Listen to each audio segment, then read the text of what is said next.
وبركاته. الحمد لله نحمده ونستعينه ونستغفره ونعوذ بالله من شرور أنفسنا ومن سيئات أعمالنا من يهده الله فلا مضل له ومن يضلل فلن تجد له وليا مرشدا وأشهد أن لا إله إلا الله وحده لا شريك له وأشهد أن محمدا عبده ورسوله اللهم صل وسلم وبارك على نبينا محمد وعلى آله وصحبه وسلم تسليما مزيدا وبعد إخواني وأخواتي في الدين عزكم الله.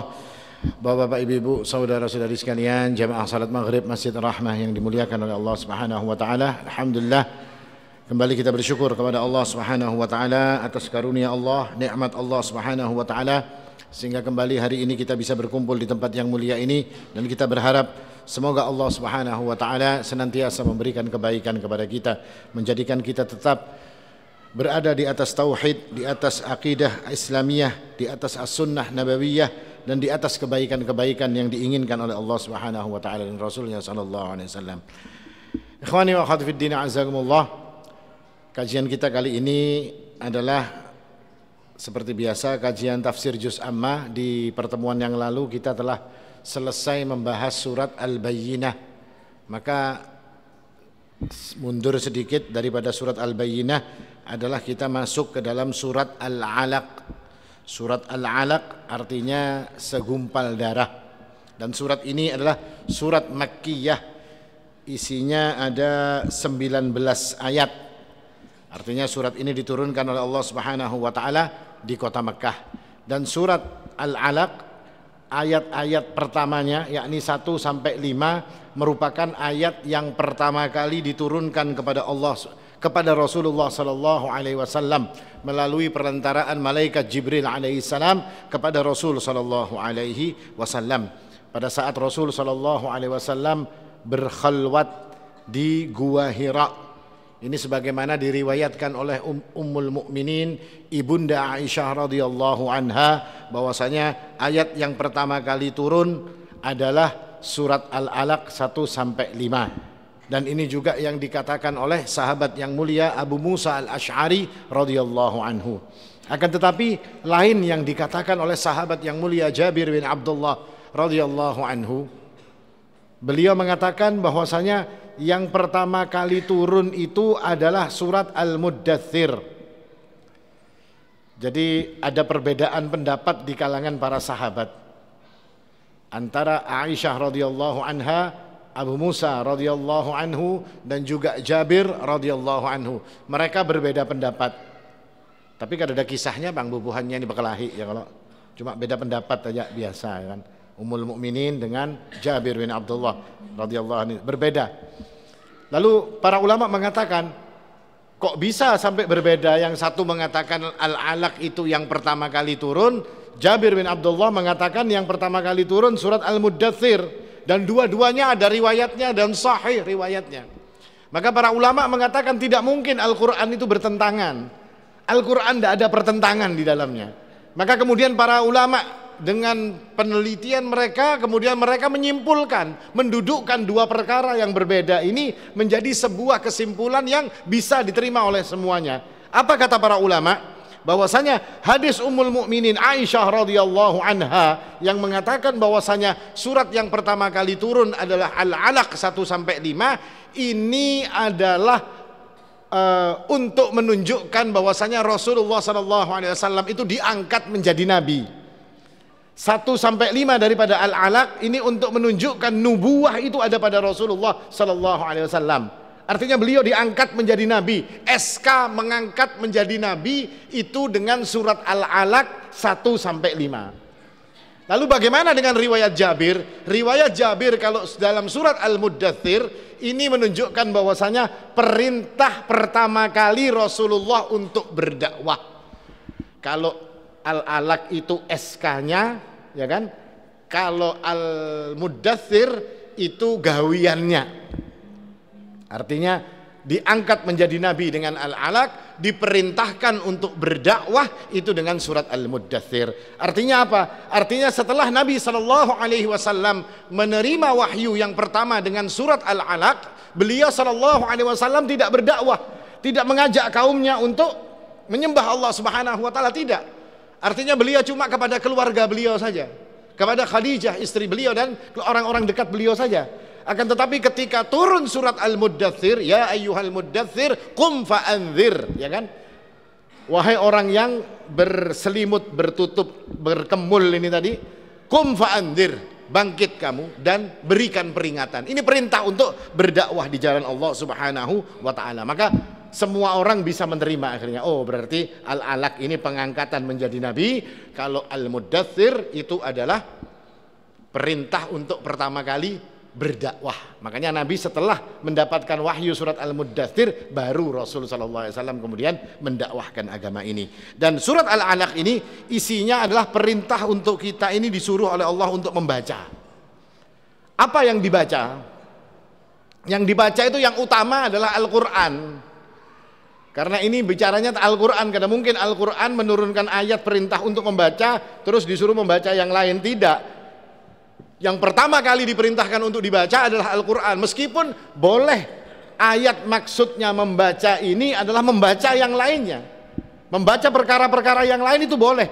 Tapi jangan sampai kita membaca perkara yang lain tapi kita melupakan Al-Quran. Jangan. Artinya perintah yang pertama kali dibaca adalah Al-Quran. Apa tujuan Allah Subhanahu wa taala menyuruh kita untuk yang pertama kali dibaca adalah Al-Quran atau perintah untuk membaca ini? Tujuan kita diperintahkan untuk membaca ini agar kita ini menjadi semakin tunduk dan juga semakin dekat kepada Allah Subhanahu wa taala. Artinya orang yang membaca dan mentadaburi Al-Qur'an, dia akan bisa menjadi tunduk kepada Allah dan dia semakin dekat kepada Allah. Makanya surat Al-Alaq ini kalau pertama ayatnya Iqra bismi rabbikal ladzi khalaq. Ya kan, bacalah dengan nama Tuhanmu yang menciptakan. Terakhirnya apa, Pak? Ada yang hafal lah? Hah? Terakhir surat Al-Alaq, wasjud waqtarib. Nah, bersujudlah engkau dan mendekatlah. Maka Iqra yang ada di dalam surat Al-Alaq, membaca di dalam surat Al-Alaq ini tujuannya yang diinginkan oleh Allah, orang itu semakin tunduk kepada Allah dan dia semakin dekat kepada Allah. Kenapa? Karena ketika orang itu membaca Al-Quran, maka dia akan tahu tentang keagungan Allah. Orang yang baca Al-Quran akan tahu kemahakuasaan Allah Subhanahu wa ta'ala.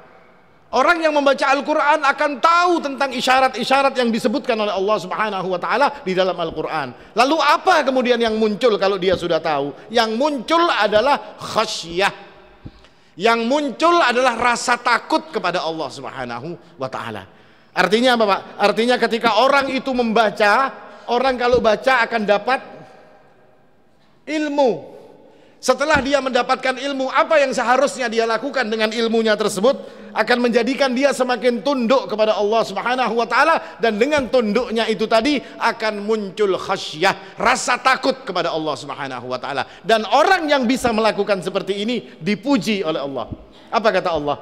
Innama yakhsyallaha min ibadihi al-ulama.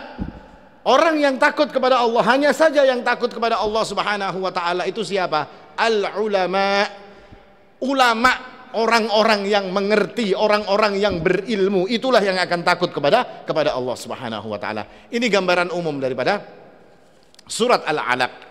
Artinya Allah menyuruh kita untuk membaca. Tujuan membaca adalah supaya kita tunduk dan mendekat kepada Allah Subhanahu wa taala, lalu muncul khasyah dan kita akan menjadi orang-orang yang takut selalu kepada Allah Subhanahu wa taala.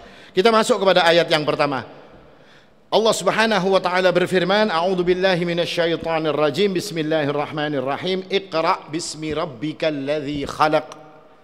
Bacalah dengan nama Tuhanmu yang menciptakan, kata Allah Subhanahu wa taala. Dalam ayat ini Allah perintahkan untuk membaca. Dan membaca yang diperintahkan oleh Allah Subhanahu wa taala bukan sembarang membaca. Tapi membaca bismi rabbikal ladzi khalaq. Membaca dengan menyebut nama Tuhanmu yang menciptakan.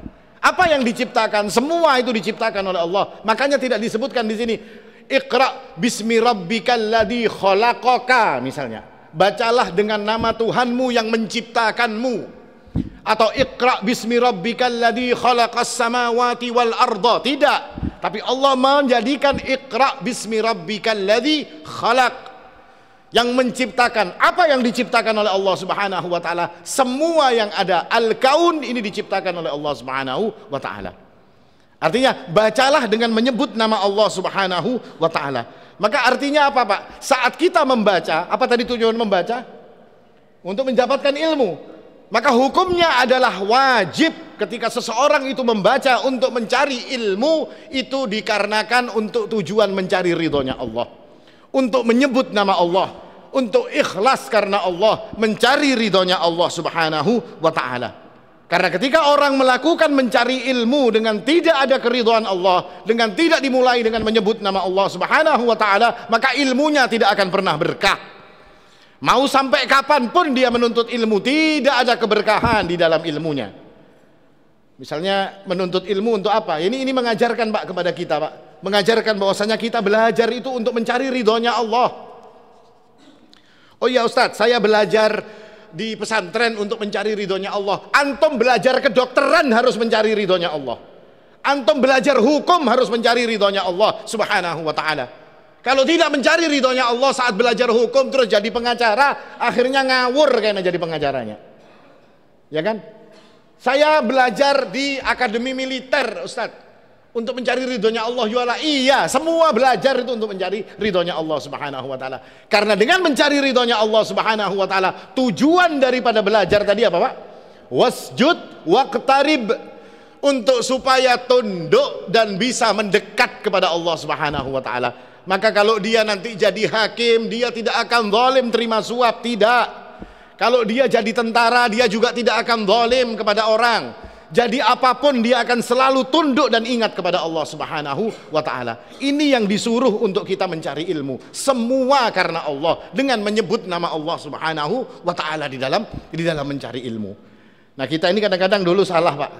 Sering saya ngomong yang seperti ini. Kita ini kadang-kadang salah dulu, dan orang-orang tua kita yang keliru. Tapi mudah-mudahan Allah mengampuni mereka, kan, memberi rahmat kepada mereka. Orang tua kita dulu kan kalau ngajari kita, kalau sekolah supaya berduit lah. Abah Antum dulu kayak itu, supaya berduit. Nah, semuanya orang kayak itu, supaya gawian nyaman, supaya pangkatnya tinggi, ya kan? Itu kan orang dulu. Kita tidak pernah mendengar orang tua kita mengatakan, nak, sekolah yang pintar lah, karena Allah ikam niatkan ini, karena urusan dunia ikam Allah yang akan tanggung.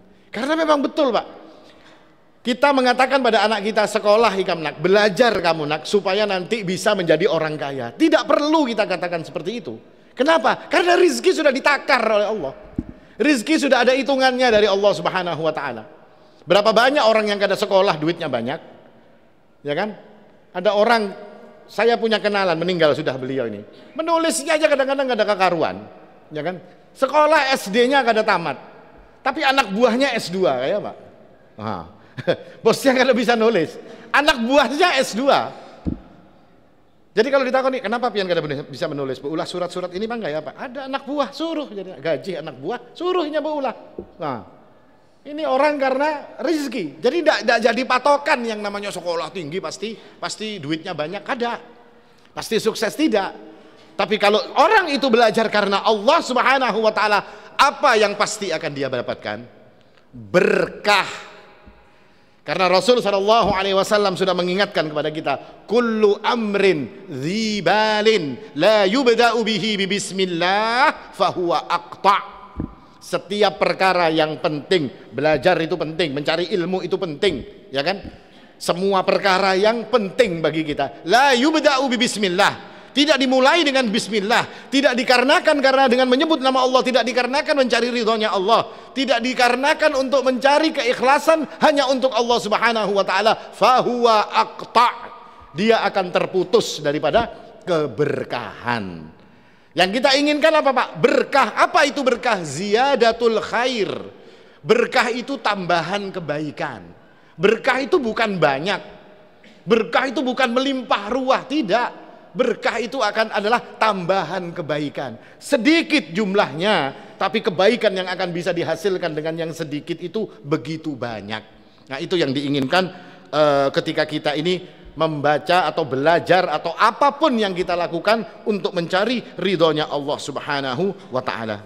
Maknanya Semua pekerjaan, semua pelajaran, semua ilmu yang kita cari harus dimulai dengan bismillah, mencari ridhonya Allah Subhanahu wa taala. Makanya perintah kepada Nabi SAW, pertama kali perintah apa yang dikatakan? Iqra bismi rabbikal ladzi khalaq. Ya kan, membacanya dengan menyebut nama Allah Subhanahu wa taala. Artinya bukan hanya membaca, cuma baca bismillah, tidak. Semua perkara baca bismillah. Masuk kamar mandi bismillah, ya kan? Wudu bismillah, pakai baju bismillah, keluar dari rumah bismillah, bismillahi tawakkaltu 'ala Allah, naik kendaraan bismillah, berkumpul dengan suami istri juga baca bismillah, semua pakai bismillah. Hendak guring baca apa? Baca WA, baca bismillah, bukan baca WA, baca bismillah, ya kan? Kada Ustaz supaya ngantuk kalau baca WA. Iya, tapi baca bismillah dulu, ya kan? Bismikallahumma amutu wa ahya, atau bismikallahumma ahya wa amut, ya kan? Baca bismillah. Artinya semua perkara yang penting bagi kita, bacalah bismillah di dalamnya. Dan ini adalah perintah Allah Subhanahu wa taala. Dan ayat-ayat yang ada di dalam surat Al-Alaq ini berkaitan dengan sebuah kisah, dengan sebuah riwayat yang disebutkan oleh Imam Bukhari dan juga Imam Muslim dalam kitab sahih mereka berdua, bahwasanya tanda-tanda kenabian Rasulullah itu sebelum diberikan wahyu ini, beliau sudah punya tanda-tanda kenabian. Apa tanda kenabian itu? Ru'yah salihah, mimpi-mimpi yang baik, yang mimpinya ini akan jadi kenyataan. Nabi itu setiap mimpi akan jadi kenyataan. Hari ini mimpi begini, besok kejadian. Hari ini mimpi seperti ini, besok lagi kejadian. Terus mimpi itu berlangsung selama beberapa waktu dalam keadaan selalu menjadi kenyataan. Nabi itu mimpi di rumah orang ini ada apa, ketika dicek benar di rumah tersebut ada itunya, seperti yang dimimpikan oleh Nabi SAW. Pian ulun takuni, kalau pian setiap kali mimpi jadi kenyataan, kira-kira kayak apa Pak? Kita bisa gila loh Pak, bujuran loh. Ini untung Rasulullah SAW, orang yang mulai kecil dijaga oleh Allah dan dipersiapkan untuk menjadi nabi. Kalau kita yang kada dipersiapkan jadi apa-apa, gegilaan kita Pak kalau mimpi kayak itu. Hari ini mimpi Masjid Ar-Rahmah rubuh, isuk berangkat subuh-subuh masjidnya rubuh, bujuran. Nah, biar kita ya, kalau bulik lagi isuk mimpi lagi guring, mimpi kawan kita yang ini mati ditabrak kereta api misalnya, padahal di Banjar kada ada kereta api ya. Kalau besoknya dapat WA, wal, kawan antum meninggal dunia. Kenapa? Ditabrak kereta api. Kira-kira pian gak ya Pak? Terus pian mimpi yang seperti itu kira-kira jadi kenyataan.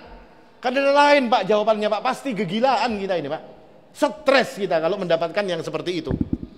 Rasulullah SAW karena mimpinya selalu menjadi kenyataan, beliau ini resah, bingung beliau ini. Kok seperti ini terus, kata Nabi SAW. Makanya dengan sebab risaunya beliau, gelisahnya beliau dengan mimpi-mimpinya itu, beliau sering berkhalwat di Gua Hira. Artinya Nabi itu khalwat di Gua Hira, salah satunya adalah ingin menenangkan diri beliau daripada perkara-perkara tersebut. Dan apa yang terjadi di Gua Hira, kata para ulama, itu pun ada di dalam mimpi Nabi SAW. Seolah-olah dituntun beliau untuk ke situ untuk membuktikan mimpi beliau sallallahu alaihi wasallam. Dan di dalam di Gua Hira itu berlangsung beberapa waktu. Kalau sudah selesai habis bekalnya, beliau turun nanti oleh Ibunda Khadijah, disiapkan bekal beliau, nanti dibawa lagi ke atas untuk beberapa waktu, nanti balik lagi, terus seperti itu sampai suatu hari datang seseorang yang kemudian memeluk beliau. Dan dia adalah Jibril alaihissalam. Dipeluk beliau ini dengan erat. Lalu dikatakan kepada beliau, Iqra. Lalu beliau mengatakan, Ma ana biqari, saya tidak bisa membaca. Lalu dilepaskan pelukan tersebut. Dipeluk lagi sekali lagi dengan pelukan yang lebih keras daripada yang pertama. Dan dikatakan kepada beliau, Iqra. Beliau sekali lagi mengatakan, Ma ana biqari, saya tidak bisa membaca. Dilepaskan lagi pelukannya. Lalu dipeluk lagi dengan pelukan yang super erat sampai kata Nabi, saya hampir tidak bisa bernapas. Dan yang memeluk ini mengatakan Iqra. Lalu beliau mengatakan ma ana biqari, saya tidak bisa membaca. Barulah lepas pelukan itu dilepaskan dan kemudian diperkatakan kepada beliau ayat 1 sampai 5. Iqra bismi rabbikal ladzi khalaq, khalaqal insana min 'alaq.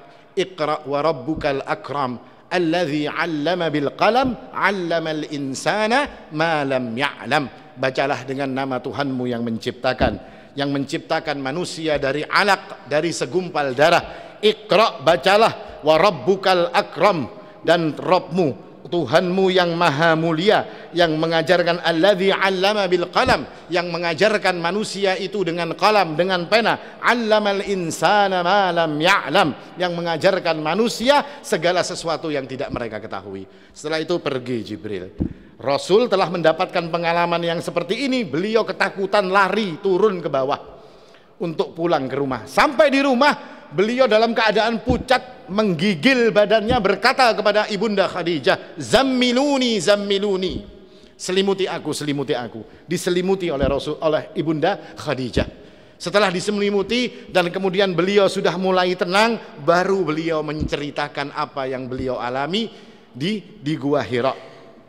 Beliau ceritakan bahwasanya beliau ini merasa khawatir dengan dirinya, merasa takut dengan keadaan dirinya. Beliau ini takut kalau nanti ini terjadi sesuatu pada pikiran beliau, karena beliau melihat yang seperti ini. Artinya Jibril itu yang dilihat oleh beliau sallallahu alaihi wasallam ini, beliau justru takut kalau ini ada apa-apa ini, kalau ini cuma halusinasi. Bahkan pernah Jibril itu datang ke rumah Nabi sallallahu alaihi wasallam saat Nabi belum seberapa kenal dengan Jibril. Lalu dia berkata kepada Ibunda Khadijah, dia datang, kata Nabi SAW. Maka Khadijah ini perempuan yang jenius. Dia mengatakan, duduklah engkau suamiku di paha kananku. Duduk Nabi di paha Ibunda Khadijah. Apakah dia masih ada? Lalu Nabi mengatakan, iya, dia masih ada. Duduklah engkau di sebelah kiriku. Duduk di paha kiri beliau. Maka beliau mengatakan, apakah dia masih ada? Iya, dia masih ada. Lalu apa yang dilakukan? Ibunda Khadijah membuka kudung beliau, membuka jilbab beliau, dibuka sehingga rambutnya kelihatan. Lalu beliau berkata kepada Nabi SAW, apakah dia sekarang masih ada? Maka kata Rasul kepada Ibunda Khadijah, tidak, dia sudah tidak ada. Absyir, bergembiralah, yang datang kepadamu bukan setan. Dia bukan setan, dia bukan jin, tapi ini adalah sesuatu yang baik. Ini kata cerdasnya Ibunda Khadijah ini, Pak. Cerdasnya Ibunda Khadijah. Makanya nanti ada hikmahnya, kita kalau cari istri yang kayak Khadijah, ya, anaknya Ustadz Hairun namanya Khadijah, mudah-mudahan kayaknya kayak Khadijah Al-Kubra ini, ya kan, mudah-mudahan kayak itu kan. Beliau mungkin memberi nama supaya seperti Ibunda Khadijah kan, wujudlah. Nah, insya Allah, nah, kita doakan ini, semesjidan mendoakan. Maka setelah itu diceritakan kepada Ibunda Khadijah tentang apa yang terjadi. Beliau takut kalau ada sesuatu yang terjadi. Maka apa kata Ibunda Khadijah menghibur suaminya. Beliau mengatakan, absyir, kalla, tidak wahai suamiku, tidak akan ada masalah dengan pikiranmu. Engkau tidak berhalusinasi, engkau tidak mungkin merasa pikiranmu terganggu, tidak. Kalla, absyir, bahkan bergembiralah engkau. Kenapa? Fallahi la yukhzikallahu abada. Allah tidak akan mungkin mengecewakan engkau. Allah tidak akan mungkin menghinakan engkau wahai suamiku. Allah tidak akan mungkin tidak memberikan pertolongan kepadamu. Menghinakan engkau tidak mungkin. Kenapa? Karena kata Ibunda Khadijah, innaka latasilur rahim. Engkau ini orang yang selalu menyambung tali silaturahim. Wa tasduqul hadis, engkau adalah orang yang selalu berkata jujur. Wa tahmilul kalla, engkau adalah orang yang selalu meringankan beban orang lain. Dan engkau adalah wa tuqriul dhaif, engkau yang selalu memuliakan tamumu. Dan engkau adalah wa tu'inu ala nawaibil haq, engkau adalah orang yang selalu membantu orang kesusahan. Semua yang engkau lakukan ini dicintai oleh Allah Subhanahu wa taala. Tidak mungkin Allah akan menghinakan dirimu. Nah, ini istri, Pak. Istri yang suami ketika dalam kesusahan, suami dalam kebingungan, apa yang dikatakan oleh istri ini? Mendinginkan, memberikan motivasi kepada suaminya. Bini kita kayak apa? Ding kada ada gawian, pian pang malas kada begawi. Inna lillahi wa inna ilaihi rajiun. Ya kan? Ini kalau istri-istri kita seperti itu. Kebanyakan seperti itu.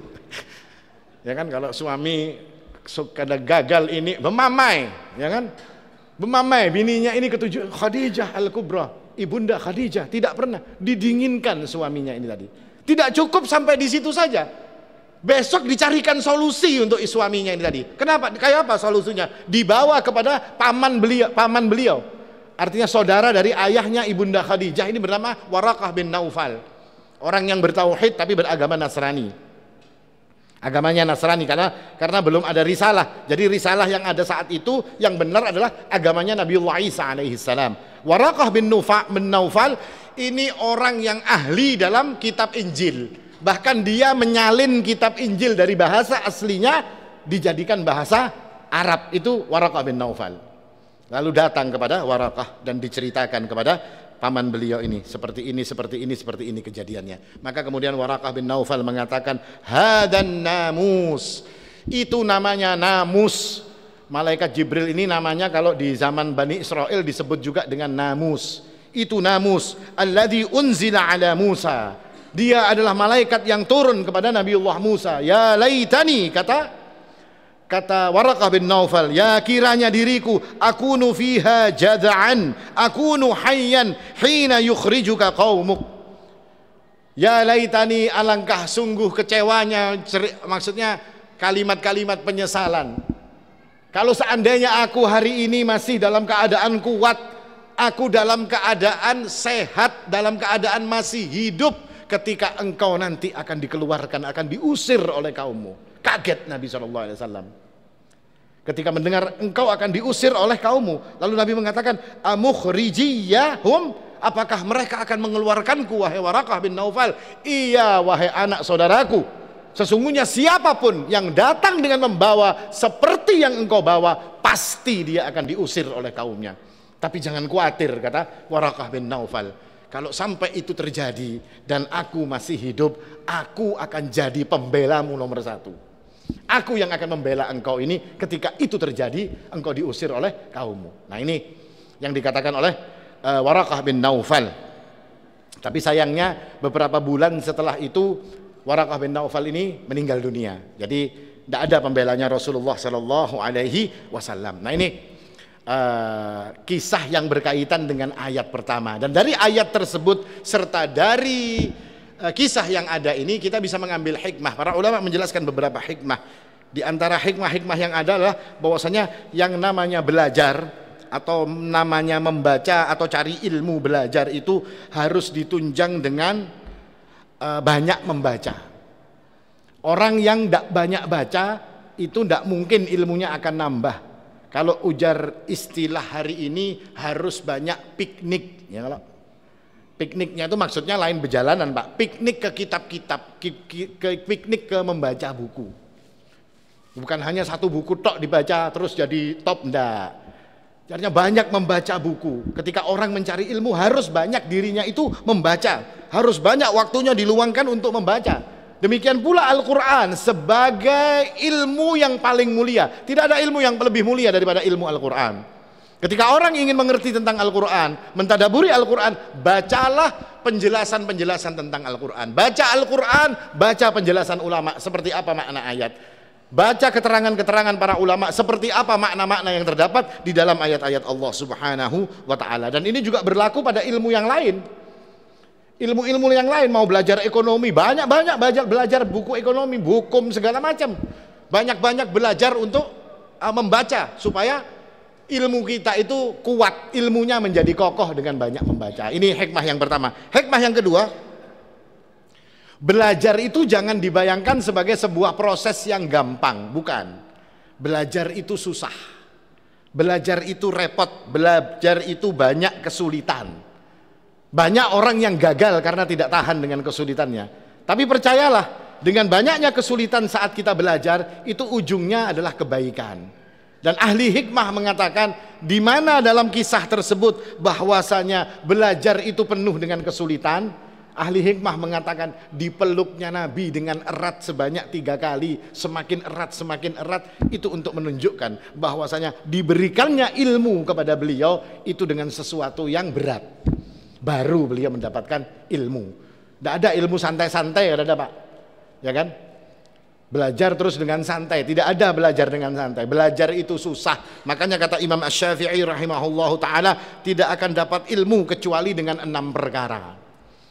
Apa 6 perkara itu? Yang pertama kecerdasan. Orang yang mau belajar, mau sukses harus cerdas. Tapi cerdas ini tidak mutlak. Cerdas ini akan bisa ditutupi dengan banyak membaca, dengan banyak berdoa. Imam Syafi'i itu punya murid namanya Imam Rabi'. Imam Rabi' bin siapa? Lupa saya namanya. Imam Rabi' ini muridnya Syafi'i, sudah hafal banyak hadis. Ini ngalih hafalnya. Susah sekali Imam Rabi' ini. Mantul orangnya. Ya, kalau sampai ujar Imam Syafi'i, seandainya wahai Rabi', seandainya ilmu ini makanan, engkau akan kusuapi lewat tanganku. Ujar Imam Syafi'i. Saking ngalihnya Rabi' ini untuk Imam Rabi' ini untuk menerima apa yang diajarkan oleh Imam Syafi'i. Tapi apa yang terjadi? Ya dengan ketekunannya, kecerdasannya ini akhirnya bisa dia dapatkan. Akhirnya apa? Imam Rabi' ini salah satu orang yang catatan-catatan tentang pendapat Syafi'i yang paling dipercaya, salah satunya adalah Imam Rabi'. Padahal dulu kada ada apa-apanya. Murid yang lain sudah hafal, ini masih belum hafal. Ditambah yang lain hafalan, ini yang lawas belum hafal-hafal. Kada bisa hafal. Tapi akhirnya apa? Menjadi sukses. Artinya kecerdasan itu bisa ditutupi dan bisa dicari yang namanya kecerdasan tersebut. Yang kedua kali Imam Syafi'i adalah semangat. Kalau belajar tidak semangat percuma. Tidak akan bisa didapat ilmu. Semangat itu nomor satu. Harus bisa diwujudkan ketika orang itu belajar. Yang ketiga adalah serius. Kalau belajar tidak serius percuma juga. Belajar selengean, belajar setayuhnya, belajar sekenanya, tidak bisa akan sukses. Tidak akan bisa mendapatkan ilmu. Ilmunya malah setengah-setengah. Giliran orang ngomong A, inya begaya. Setelah itu mendengarkan lagi C. Lalu dia mengatakan salah orang itu. Kenapa? Habis A, C jadinya. Harusnya habis A itu B. Lo yang orang ngomong tadi juga ngomong B. Tapi inya bepandiran karena mendengarkan. Akhirnya habis A, jadi C. Nah ini harus dengan keseriusan. Yang ketiga adalah kecukupan harta. Kenapa dikatakan orang belajar itu harus punya kecukupan harta? Karena saat dia belajar supaya tidak memikirkan lagi mengisi untuk mendapatkan makan, ini sudah kada berpikir lagi, duitnya ada. Tapi ini pun juga bisa ditutupi. Banyak orang-orang yang belajar sambil bekerja, bisa ditutupi. Yang kelima kata Imam Syafi'i adalah belajar itu dengan guru, harus ada gurunya. Kalau belajar kada ada gurunya bisa kacau juga. Karena guru itu yang akan menjelaskan kepada kita, yang akan mengerti tentang mendudukkan berbagai macam perkara. Kayak contohnya tadi, orang yang tidak pakai guru misalnya akan ngomong, pertama turun al-alaq. Kenapa? Karena ia baca hadis Aisyah. Nang saikong kada baca hadis Aisyah, dia baca hadisnya Jabir. Dia mengatakan tidak, yang pertama turun adalah al-muddathir, kata dia. Bekelahi akhirnya urusan yang kenapa? Karena belajarnya tidak pakai guru. Seandainya dia pakai guru, dia akan dijelaskan oleh guru-guru mereka bahwasanya itu mendudukkannya yang seperti ini. Ini hikmah yang kita dapatkan. Dan yang keenam kata Imam Syafi'i adalah belajar itu waktunya lama. Tidak ada yang ceritanya belajar instan. Kadang-kadang saya ini sampai ya hendak tertawa juga melihat di iklan-iklan itu. Belajar membaca Al-Quran 7 hari dijamin bisa membaca Al-Quran. Karamput jarulun. Ya kalau kan ada 7 hari membaca Al-Quran, baca Iqra itu bisa mungkin 7 hari. Alif ba ta sa jim ha kha, nah itu bisa. Ini 7 hari nanti bisa baca Al-Quran. Seminggu bisa baca ini, 3 hari bisa ini. Ya kan dusta ini Pak, dustanya tingkat dewa ini Pak. Keramput mencari duit aja itu, kada usah dipercaya model-model kayak itu. Nah, dengan 6 perkara ini orang insya Allah akan menjadi sukses di dalam dia belajar atau menuntut ilmu. Itu hikmah yang kedua. Hikmah yang ketiga, di dalam membaca Al-Quran atau membaca apa saja, maka yang diinginkan adalah kita menambah ilmu. Ilmu kita bertambah. Lalu saat ilmu bertambah itu yang diinginkan apa? Khusyuk dan tunduk kepada Allah Subhanahu wa taala, mendekat kepada Allah Subhanahu wa taala. Kalau orang tidak muncul yang seperti ini, ya kan? Tidak muncul perasaan yang seperti ini, berarti cari ilmunya salah. Ilmu apa saja? Karena semua ilmu miliknya Allah. Wa annallaha qad ahata bikulli syai'in ilma. Semuanya itu ilmunya Allah. Pian mau belajar ilmu apa? Ilmu kedokteran itu ilmunya Allah. Ilmu apa yang hendak pian takunakan? Semua ilmunya Allah. Manusia tidak punya ilmu kecuali wa 'allamahul bayan, kata Allah. Allah memberikan kepada mereka bayan. Dalam ayat Al-Alaq dikatakan 'allamal insana ma lam ya'lam. Allah yang mengajarkan manusia apa-apa yang dia tidak tahu. Maka semua ilmu tadi harus menjadikan kita tunduk dan takut kepada Allah Subhanahu wa taala. Karena orang yang tidak menjadikan seperti ini justru makin sombong, justru makin merasa tinggi hati, merasa dirinya paling hebat, merasa orang lain itu lebih rendah daripada dirinya karena dia itu mempunyai ilmu, merasa bahwasanya pokoknya inya yang top sudah, kada ada yang lainnya. Ini dikecam oleh Nabi SAW. Artinya dia belajar itu tidak ada menyebut nama Allah. Artinya dia belajar kalau semakin tunduk itu salah dia belajarnya. Ada yang kurang dalam dia belajar tersebut. Nabi mengatakan, man ta'allamal ilma, orang yang belajar ilmu, liyumariya bihis sufaha, untuk agar mereka ini bisa berdebat lalu mengalahkan orang-orang bodoh. Asal apa belajar? Asal buku pelajaran ilmu debat. Nah, itu yang ditukar ya. Kalau asal apa? Asal berdebat jadinya. Pokoknya hari-hari gawiannya berdebat, ya kan? Atau auliyubahiya bihil ulama, atau dia mungkin untuk membanggakan dirinya di kalangan para ulama. Ulama-ulama dia ngomong, saya juga ulama juga, meskipun ulama kecil ya, kalau ulama Sungai Andai misalnya ya kan, tapi saya ulama juga misalnya ngomong kayak itu di depan para ulama-ulama. Liyubahiya bihil ulama au liyasrifa wujuhan nasi ilaihi, atau dia untuk menjadikan manusia itu berpaling kepadanya, supaya manusia itu ngumpulnya cuma di majelisnya, tidak boleh orang ke majelis lain, supaya manusia cuma duduk untuk mencari ilmu darinya. Orang yang mencari ilmu seperti ini, kata Nabi SAW, fahuwa finnar, dia akan masuk dalam neraka. Kenapa? Karena orang ini menunjukkan tanda-tanda ilmunya tidak dengan bismi rabbikal ladzi khalaq, tidak karena menyebut nama Allah, tidak menyebut nama Allah, tidak karena Allah, tidak mencari ridhonya Allah Subhanahu wa ta'ala. Dan ini menjadi pelajaran bagi kita, Pak. Kita datang untuk menuju kepada majelis ilmu itu dari rumah sudah niatkan ikhlas karena Allah, mencari ridhonya Allah, mencari ilmu agar kebodohan di dalam diri kita ini diangkat oleh Allah Subhanahu wa ta'ala. Itu yang jadi niat kita. Maka insya Allah orang yang punya niat seperti itu akan menjadikan dia sukses, ilmunya akan mendapatkan keberkahan. Karena ada orang yang belajar ilmu datang ke majelis ilmu, asal Pak? Karena kambing di situ misalnya. Ini bahaya kalau kayak itu. Pian dapat kambing betul, ya kan? Dapat pahanya lagi, ya kalau dulu dapat pahanya lah. Tapi tidak dapat berkah daripada ilmunya. Habis makan, kaina besok pagi buang air besar, ilmunya umpat jatuh di dalam kloset. Kenapa? Karena tidak cari berkah ilmu, tidak mencari untuk cari ridhonya Allah, tidak. Yang dicari bukan itu, maka tidak akan mendapatkan kebaikan ketika orang mencari ilmu untuk mencari hal-hal yang seperti itu. Nah ini dulu kira-kira ayat pertama daripada surat Al-Alaq. Ini mungkin akan kita lanjutkan di pertemuan yang akan datang, karena surat Al-Alaq ini sebetulnya nanti ceritanya adalah kecaman kepada Abu Jahal sebetulnya. Surat Al-Alaq ini isinya nanti Allah menghajar habis-habisan Abu Jahal. Itu ada di dalam surat Al-Alaq. Tapi ini kita masih ayat pertama lah. Kira insya Allah kita lanjutkan ayat kedua dan seterusnya di pertemuan yang akan datang. Mudah-mudahan ini bermanfaat, akan menjadikan kita punya pemahaman atau pemandangan yang baru, bahwasanya yang namanya belajar membaca itu adalah sesuatu yang harus diwujudkan ketika kita menginginkan ilmu, dan membaca ataupun belajar itu harus dengan menyebut nama Allah atau ingin mencari ridhonya Allah Subhanahu wa ta'ala, karena dengan itu semua kita akan mendapatkan keberkahan. Dan yang terakhir, membaca ataupun belajar tujuan utamanya bukanlah perkara-perkara dunia, tapi tujuan utama daripada belajar adalah supaya kita wasjud waqtarib, supaya kita tunduk kepada Allah dan mendekat kepada Allah, muncul rasa khasyah bagi diri kita kepada Allah Subhanahu wa taala. Aqulu qouli hadza wal haqqu indallah. Subhanakallahumma bihamdik asyhadu an la ilaha illa anta astaghfiruka wa atubu ilaik. Tsumma assalamu alaikum warahmatullahi wabarakatuh.